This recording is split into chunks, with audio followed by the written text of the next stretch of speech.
Hey everyone.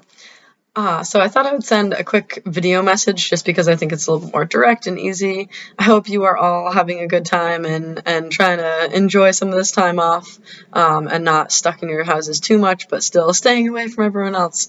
But I wanted to update you on our class in particular. So I know I sent an email a couple days ago, but I just wanted to send you like ongoing information, and I'll probably do like video messages more often just because it's a little bit more direct, it's easier for everyone. So a couple things, I'm going to review some things from the email, but then I'll also add some new information. So obviously you can go back to these if you have questions at any point. Obviously, if you have any questions at all, if you're confused about anything I said, email me. I will get back to you.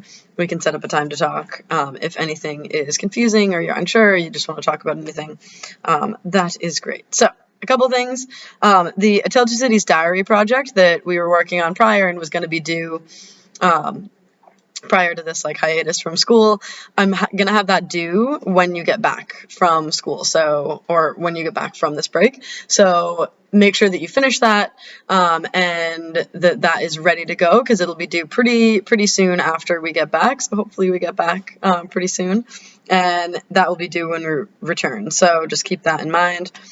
Another thing is to just keep up on journals. So it's a weekly assignment, but I would love if you would journal even a little bit more than that, just because it's a really good way to keep engaged and keep writing. And you can write about anything that you want, of course, but there's always those journal prompts online too that you can write from. So for every Tuesday that we are gone, I'm just going to collect all of those the day we get back. So make sure that you've kept up on those as well, and write those as we go. I would love if you would write about what you're doing, how you're spending your time, what you think of all of this, anything like that, anything that you want to write about at all. But again, you can always use those journal prompts that are posted on the agenda board as well. So I've had a couple questions about Membean. So I'm going to have you keep doing Membean for the foreseeable future. I think it's a good way for you to do some stuff at home. It's a largely independent work anyway. So, and it can keep you getting some points during this hiatus, however long it takes. But I'm going to extend. So the last session started, or rather it ended on the 13th. So this new one started on the 14th. So March 14th. And I'm going to extend the due date rather than being due the 27th, which is this Friday, be doing the next Friday, which is April 3rd. So keep that in mind. Membean is still due on April 3rd, and then we're going to go back to the 2-week sessions. I'm giving this 3 weeks just in case. I know it's hectic and the transition period is tough, so giving you the 3 weeks for this one, and then after that, depending how long, hopefully we won't be out for longer than that, but then we'll go back to the 2-week sessions. From there, obviously, if you are sick or you are having a hard time with any of this, let me know. Like, reach out to me, email me, send me a message. Obviously, I want to know that if that's something that is, or if someone in your family is sick, something like that. Just let me know. Keep me updated on how you're doing, all of that. That being said, too, if you have any makeup work, so anything that you missed during the period of time before, so in the term before, so term 3, if you've missed any work, if you got zeros on things, you can make them up in this time. I think this is a great time to get like caught up if you are not happy with your grade so far. Or if you owe me anything, then make sure that you get that to me. So I know there was a couple of people who had extenuating circumstances for their papers that were due before, right before we went on this. And so if you have not gotten me your paper yet, I would like you to email me and let me know what your plan is for that, how you're doing, any help that I can be for that. But definitely if you have any makeup work, anything you've missed, anything you have not handed in that's outstanding, definitely give it to me. Or at least get in contact with me about it.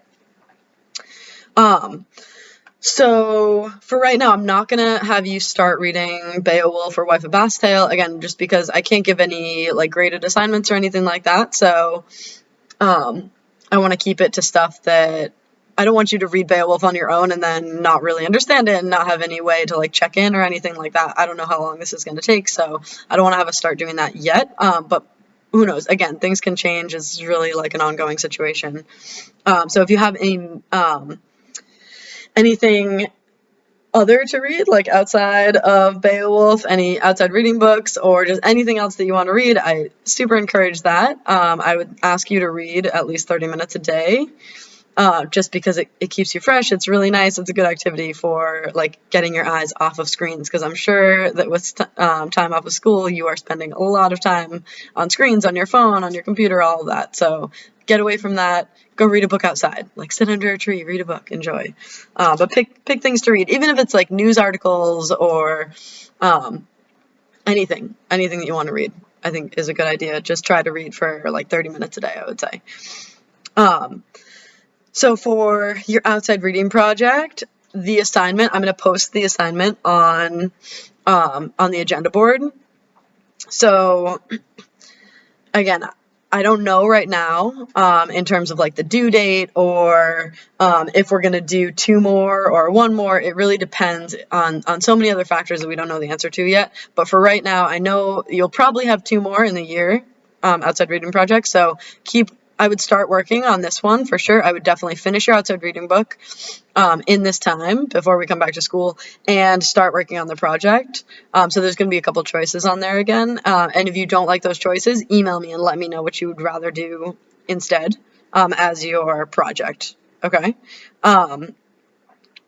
And let's see, what was after that?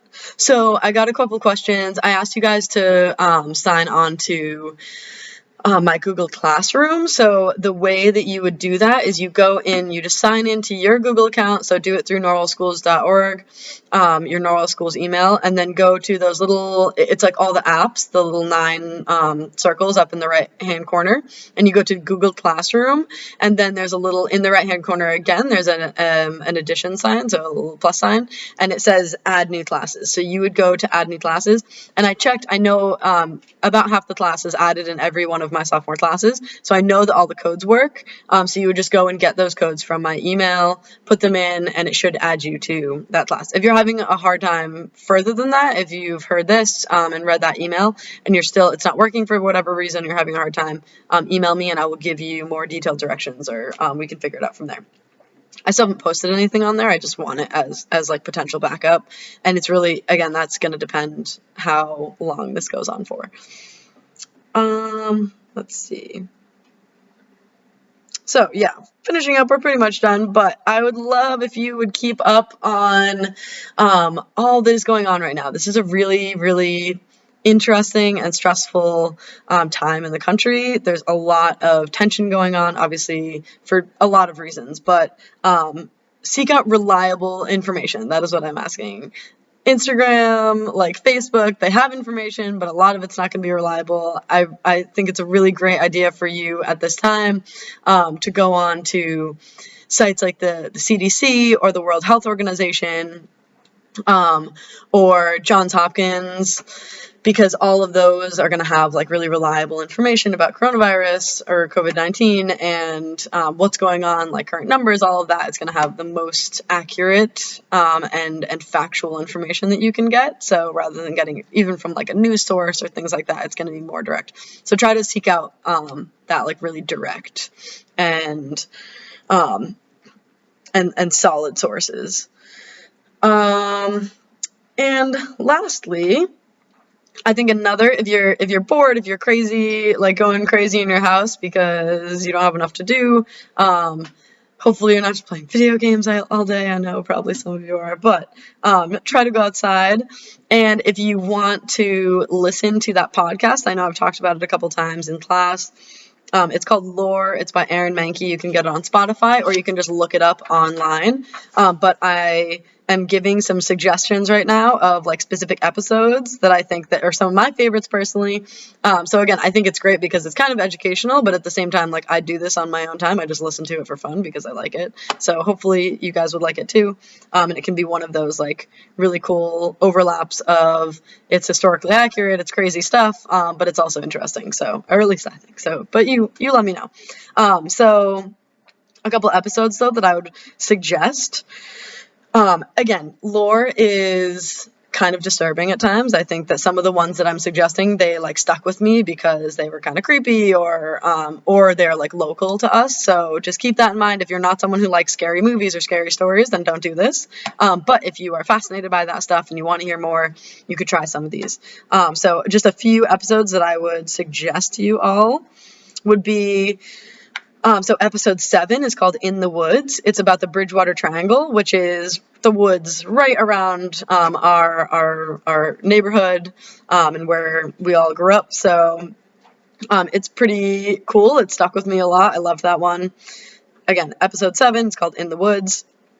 Episode 2 is really good. It's called The Bloody Pit. I talked about this one in class a little bit, but it's something that took place in Western Mass. So I think the ones that are like local are kind of interesting just because you could like drive out there and see what he's talking about. But it's a really sad story. This is a real story, obviously. And so that one's really interesting. The first one that I ever heard was episode 23. It's called Rope and Railing. It's about these people who lived in a lighthouse. There's actually a movie recently, I think it was called The Lighthouse, that was made off of this occurrence in history. So that one I think is really good. Episode 25, it's called The Cave. I think this one is really disturbing, but I also think it's really fascinating, and it kind of ties into our class. It's about like forms of punishment that people have had for other humans throughout time. So again, this is going to relate to 1984 when we read it. But I know we haven't read it yet, but it'll be cool if you listen to this and then we can talk about it later. I would love if some of you would listen to it and we could bring it up and talk about it in class later. One that I listened to recently is episode 50. It's called Mary Mary. It's about these two women, and they kind of have like a psychological connection. You can hear more about it in the episode. And then episode 43 is called Supply and Demand, and it's about like these people who end up committing murders for these surgeons. So it kind of relates to A Tale of Two Cities, and that Jared Cruncher was doing the same thing. He was like grave robbing. He wasn't murdering people, but he was like digging up graves and stealing their bodies and selling them to surgeons. So that one kind of ties in as well. I am listening to them from the beginning, so from episode 1 to more recent. I'm only on episode like 60 right now, but they're really, really good. So you could listen to any of them. A lot of them might be interesting to you in other ways. So if you listen to them, let me know. We could talk about it when we get back. I would love to. But that is all I have for now. I will get back to you. I'll get in touch with you pretty soon. Again, if you have any questions at all, let me know.